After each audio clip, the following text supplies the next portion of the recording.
from 92.5 Fox News. It's the stuff Southwest Florida is talking about. It's Daybreak. Now, here's the guy at the epicenter of what's important to those of us who live in Southwest Florida. Steele. Well, good morning, Southwest Florida. I am so glad you're joining us today. 239-479-5592, the phone number and the text line, streaming live on YouTube each and every day. Steele Radio, and we appreciate you subscribing. And as you know, listen, we've had enough with the cancel culture. I've had enough with the cancel culture around the country. And, of course, Robert E. Lee County right here in Southwest Florida, and the cancel culture knocking on our door and saying things like, it's time to start thinking about changing the name of the county. And where there are those of us that have said, no, we like to leave it Lee County.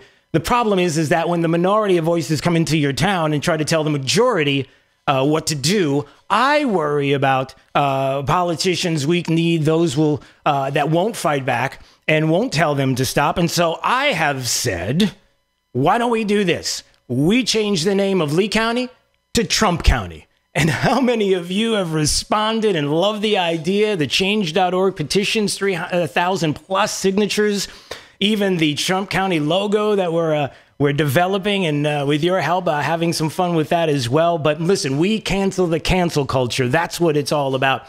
And dare I say, somebody that may know a thing or two even recently about the cancel culture is Donald Trump Jr., who's joining us this morning on Daybreak 92.5 Fox News. It's Steele. How are you, sir? I'm doing well. How about yourself, Drew? We are fantastic. It's been a while since we've talked. The last time we saw you was in Orlando, kicking off Trump 2020, and that was an amazing time, and how people were so excited. And, I brought it up, what we're doing here. And listen, I'm not kidding around. You want to change the name of Lee County? You want to start tearing down statues and renaming cities? I'm saying we name this county Trump County is what I've said. And again, go ahead. I like it, man. I came up with a similar idea a few weeks ago. I put it out on social media. I said, you know what? If they're going to rip down all of these monuments, what we should do is get a bill going to replace them with a much sturdier monument of Donald Trump. Yeah. And I guarantee you the destruction of public property would stop in about 2 seconds. Yeah. They wouldn't even think about these things. Really sturdy so they can't do it again. Right. Like maybe solid stainless steel. And I think it would be over.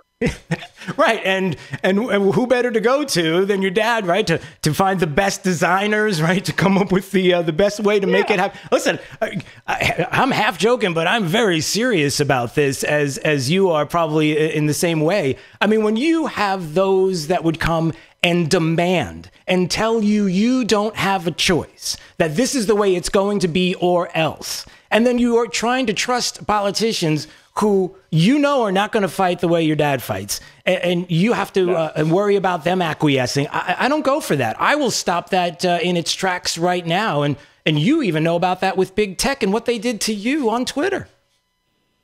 Yeah, 100%. I mean, that's the problem with so many Republicans is they just haven't been willing to fight, and they've sat on the sidelines for 50 years while the left has controlled academia, they've controlled news, they've controlled Hollywood and pop culture, and we've just sort of sat back, we've turned the other cheek, and then we wonder what the heck happens. Then our politicians, they speak so eloquently on the stump, and they do such a wonderful job. The only problem is when they go to D.C. and actually vote, they roll over and die each and every time. And I think Donald Trump has shown Republicans that you don't have to do that.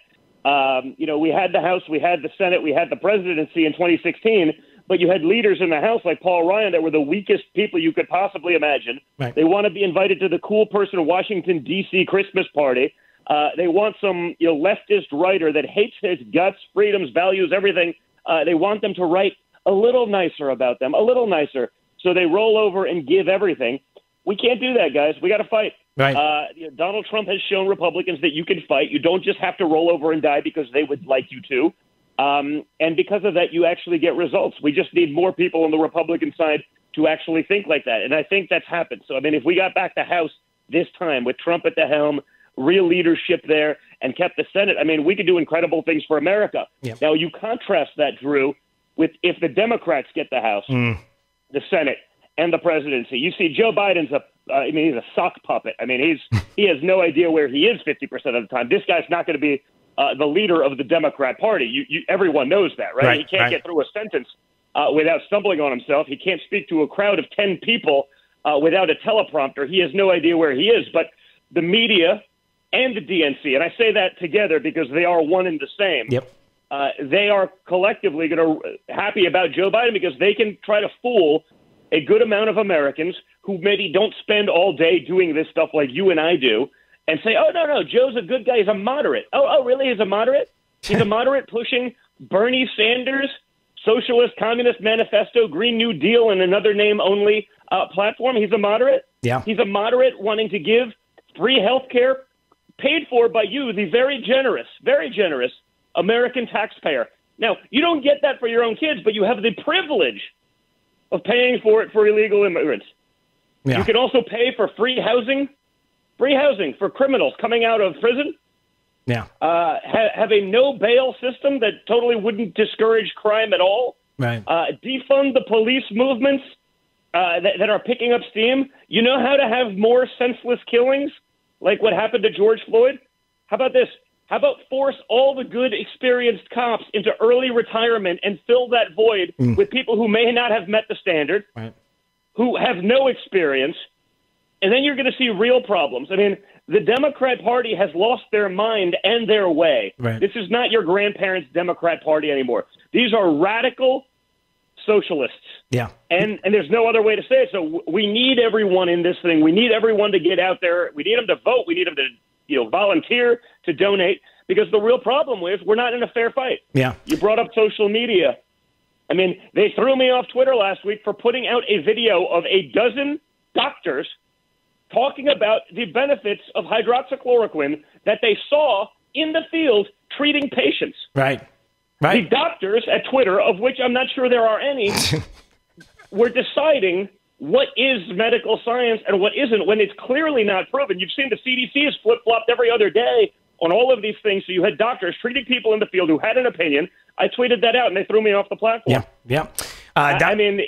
We're not in a fair fight, so we got to remember that. Yeah, no doubt. Donald Trump Jr. joining us on Daybreak 92.5 Fox News. A couple of points that I think are really, really important that you brought up. One of which is, as we talk about what the socialists, the Democrats will do in this Biden-Bernie agenda, and you make the point perfectly, which is Joe Biden, if he becomes the president, will not be the president. It's not going to be Joe Biden's decision to do anything. It's going to be everybody else's decision, and they will tell him what to do. And your dad made a great point. The president made a fantastic point yesterday and you brought it up just now. And I want to play just a little bit of what he said about helping American cities and some of the things that are going on.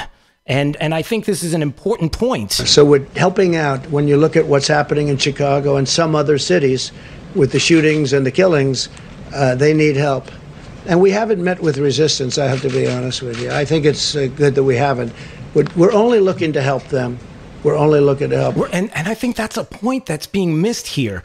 I think what people don't understand and are not recognizing is you see it. We know what the consequences will be of what the Democrats want to do. And the president of the United States sees that as well and says, listen, we want to make sure it doesn't happen. We don't want to have stories like this in the future of some of the horrific things that will happen to individuals in all kinds of ways that are unspeakable, that we want to stop that before it happens. And the president recognizes that. And I wish people would say that more.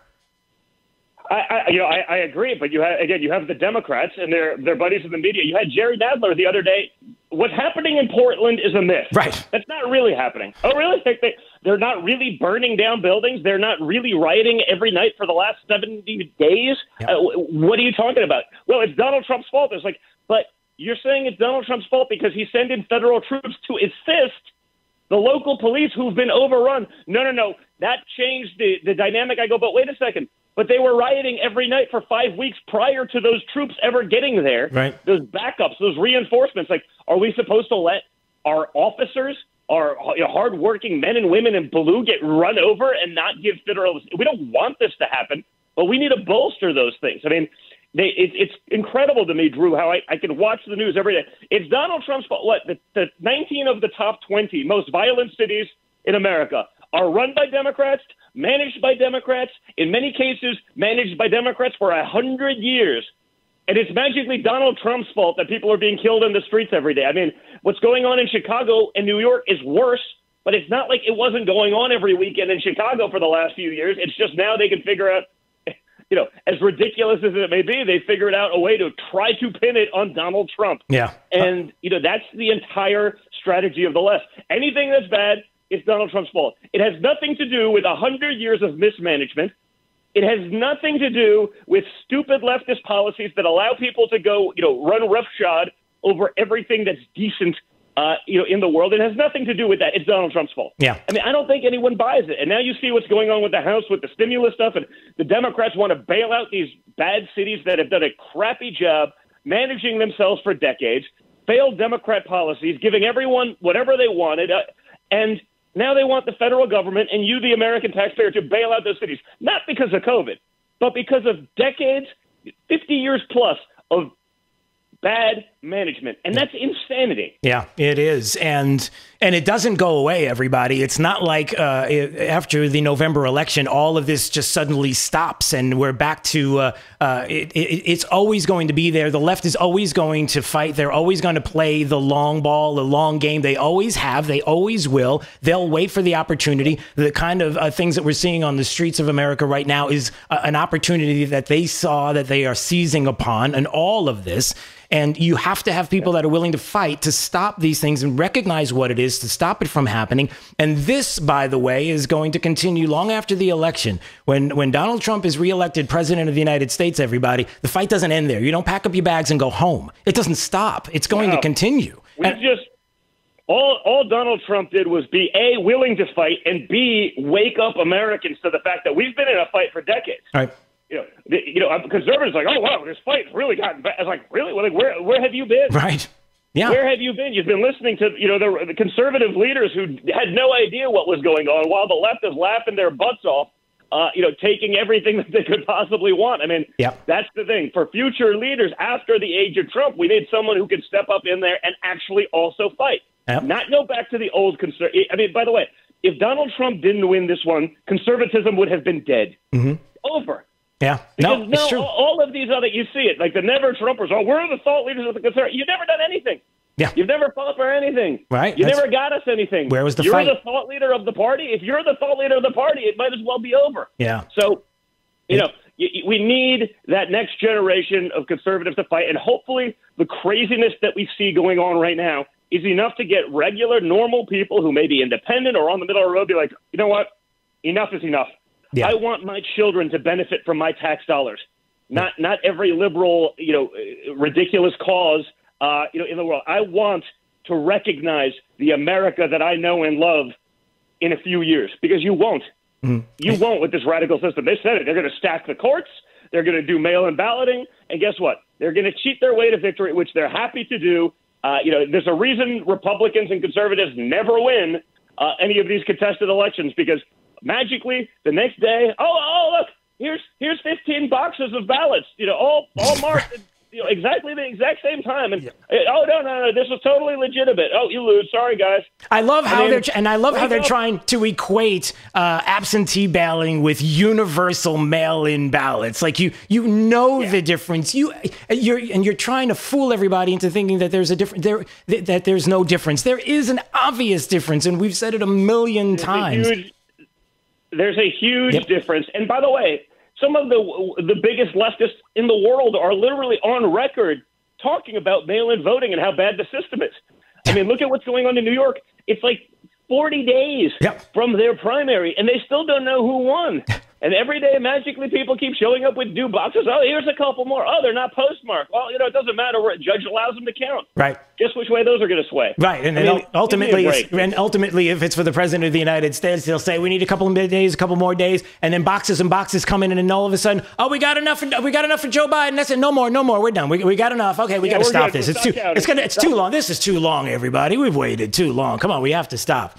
And by the way, speaking of where we're going, and I just want to kind of touch on this before we go, and this is an important part of what's happening that you've brought up. Donald J. Trump joining us, Donald Trump Jr. joining us on Daybreak 92.5 Fox News, and how Donald J. Trump has brought this up on numerous occasions, and the love for the country, how he cares about the American people, and how he is willing to fight for you, and where you have representatives that the Democrats are considering to be a vice presidential candidate for Joe Biden, to be on the ticket with Joe Biden. And I want you to listen to this and comment on what was said by Representative Bass, Democrat of California, who yesterday made this comment. And I will tell you that I have a hard time when I go to the nation's capital every day and people want to talk about the founding fathers. And I'm sorry, but that's not how I view those guys. That's not how I view those guys. This is an individual that they believe should be a vice presidential candidate. Well, I thought she was like a Marxist or something like that. I mean, and that's the thing. It's true. Because Joe Biden's not going to be in charge, this person's going to be in charge. I mean, Joe Biden hasn't even committed to even running for a second term because he knows he can't do it. Just watch him. Just look at him. He's got a staffer, literally his arm out. It's like a seeing eye dog for Joe Biden. And hey, I feel bad for the guy, but it would be sad if it wasn't so scary. Yep. I mean, that this guy could end up being the president of the United States. I mean, who's the shadow government? Who's the person actually pulling the purse strings? It's going to be one of these radical crazies on the left, even if that's not his VP candidate. Because, again, they'll pick someone. It's all marketing with the Democrats, right? They'll pick someone that they can try to sell to the American people as wonderful and great and diverse and all this, right? But in the end, the thought leaders of the Democrat Party are the AOCs of the world, the Rashida Tlaibs of the world. You see, they're getting all the airtime, all the attention. That's what the Democrats are pushing and what they want. So when they tell you what they are, believe them. Don't believe those that are just their marketing team. Right. Like, they're saying it. They're not hiding from it. Right. Take their word for it. What they're saying they're going to do. They're not trying to. They're out in the open now. They're not hiding it. When they say they're going to do the things that they want, these things that they want to do, they mean it. They're going to do it. Yeah. No, it's true. It's nuts, man. It is. All right. Well, I always appreciate a few minutes of your time. Donald Trump Jr. joining us on Daybreak 92.5 Fox News. And it's part of why I have said, listen, cancel culture and those that have come along and the minority of voices telling the majority what to do and you not having a voice, and why I have suggested, listen, if they're going to change the name of Lee County, I'll get ahead of that. We'll change Lee County to Trump County. And I got a lot of people here who not only support the president, but to support the idea behind what we're trying to do. And you might, if you have a chance to maybe say a few things to some folks, that might want to. We'll work something out, We can work something out. Yeah, Okay. All the best. I appreciate you. Thanks so much. All right, guys. Thank you so much. All right, we'll see you soon. It's Daybreak 92.5 Fox News, right all along.